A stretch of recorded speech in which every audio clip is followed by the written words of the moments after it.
Hey guys, what's going on? So in this video today, we're going to go over what's the biggest bottleneck right now, whether it's gold or whether it's training mats. Obviously, like teal gear is a big bottleneck, and uniques are a bottleneck too, and blue ISO is. But basically, I'm just saying, right now, I want to look at like leveling. In the future, I may go over like everything and say, this is the biggest bottleneck or something. Or if you have any more resources you would like to know how much you should be getting per day or spending per day, I can do that too. I would be happy to do that. I love combining numbers and all that stuff. But basically, we're going to go over gold and training mats and figure out which is the biggest bottleneck. Because once we find out what the problem is, hopefully we can start trying to figure out a way to get a solution from Scopely when it comes to this type of stuff.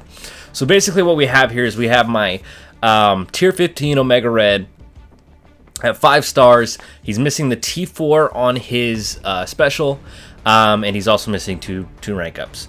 And what it cost me to get this character up, with no other purchases of gear or of like gear from the stores or any sort of sense, but essentially what it cost me to level him up with all the gold pieces on him, as you can see, these two right here, what it cost me to get him up, and would be to rank him up to 7 stars and to put that special on him, it would cost me 12,892,750 gold. So that is a lot. And the reason why that number is important is because we're going to use that number as our base number of what we should be trying to get. We're going to use it to help us try and figure out what we need to be getting every day. And so I've done videos like these in the past, but I've added training mats to this one just because I want to let people know. And with the introduction of level 85 and teal gear and all that stuff, we can talk about that. So realistically, what is probable and possible for everybody that's free to play, I think at least, is level 70 gear 12.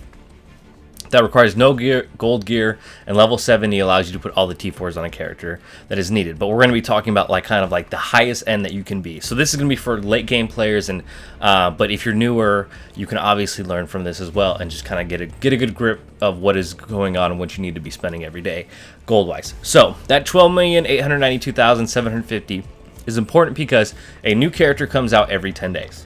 Now, if you do like the timeline between when was Omega Red released to when is Cersei released to when Icarus is released, it might be more than 10 days, it might be less. That's not really what I'm kind of talking about.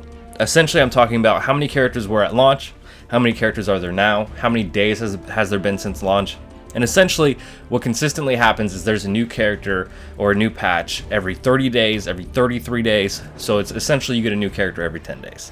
That's the math behind it. Feel free to do it yourself or whatnot. I've been harping on this. It used to be 11 days. It's kind of gone down to 10. Hopefully we can get it back up to 11 because that would actually help with resource management and all that stuff. But so essentially we're going to take all of the gold that it took to rank up Omega Red and divide it by 10. So what I'm trying to say and emphasize is that as you get a new character, in that 10-day span before the next character is released, can you rank them up to basically kind of maxing them out with, without teal gear, obviously, because that's the big bottleneck. Can you do that with gold and with training mats at least? So with that just under 13 million that I would keep repeating, it would cost you a total of 1,289,000 golds, 275 per day to get him there. Which seems like a lot, but realistically, let me just kind of spoil it. We are not making enough gold, but it's really not too bad. So what I've calculated here, and I've done a lot of spreadsheet type stuff, and I want to get my head out of the way so you guys can see this number down here. But essentially what I've done over here in these numbers is this is what it takes to max the character. This is what you get from dailies. That's pretty consistent. This is what you get from raids. What I calculated for raids was essentially you're doing Greek raids 4.3, which is kind of the highest Greek raid you can. Doom 2, which is the entry level for Doom 2.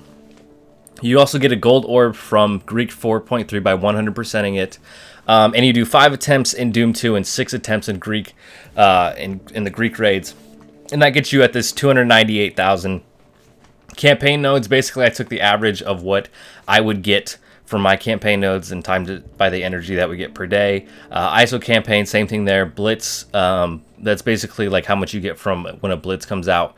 I just basically took the Sunday blitzes and then the Monday night blitz and the Thursday night blitz and basically combined all that and then divided it by 7. That's the number you get.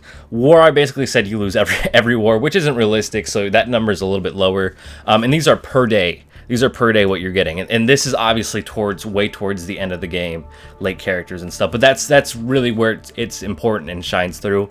The challenges, so the Gold Rush challenge, I did not throw the Blitz charge challenge in there, so you would get a little bit more gold in that, but that's basically what you're getting from that. And this doesn't add up. It's just basically you get a gold orb or some parts of a gold orb. So that's realistically what you're getting. And then payday, I divided 3.6 million divided by 30, and that gives us 120,000. So the total gold that we get per day, not really, but if you average it across the month, should be about 1.2 million.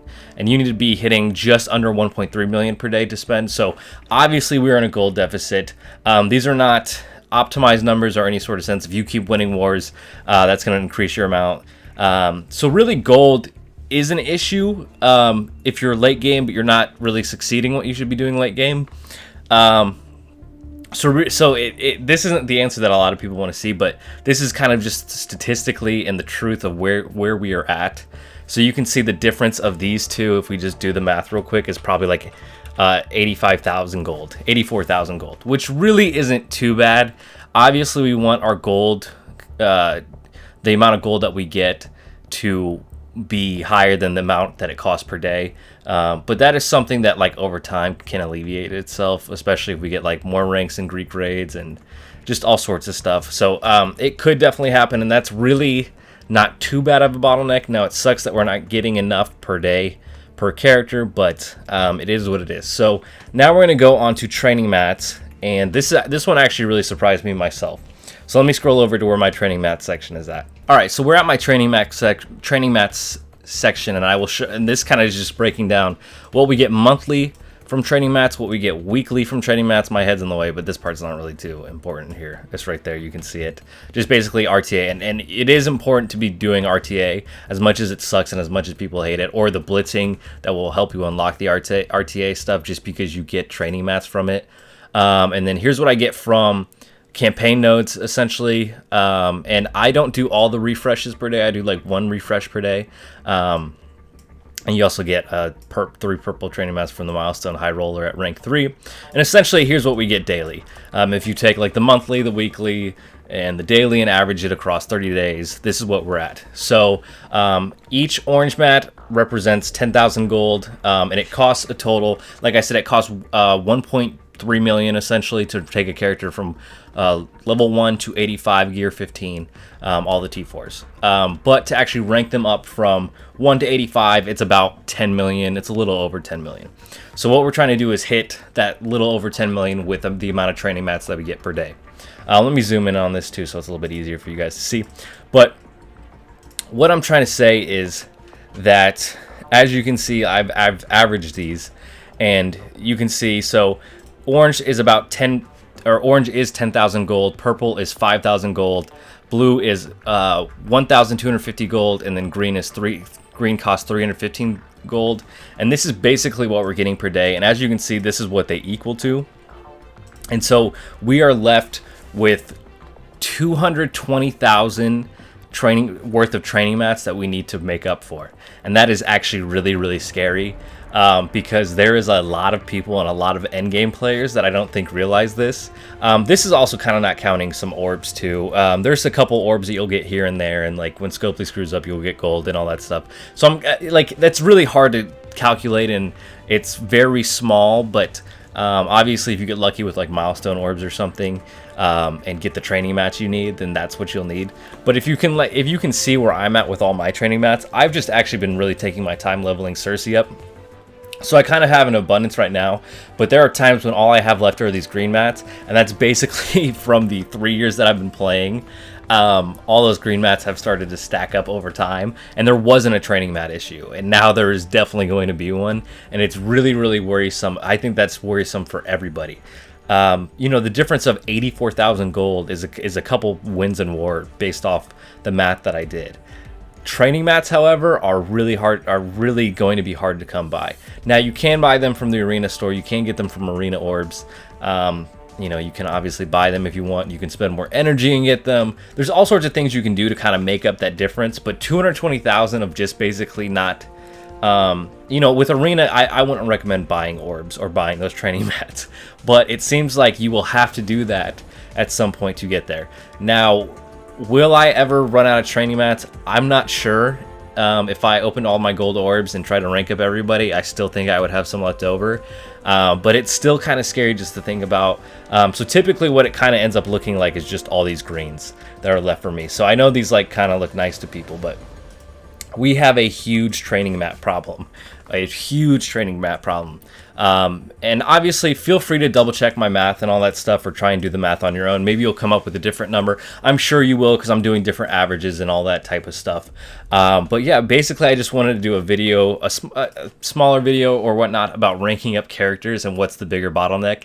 And I am sad to say it's training mats. There was a time when it was gold, and I'm glad it's not gold as much, but you know, I don't want any bottleneck.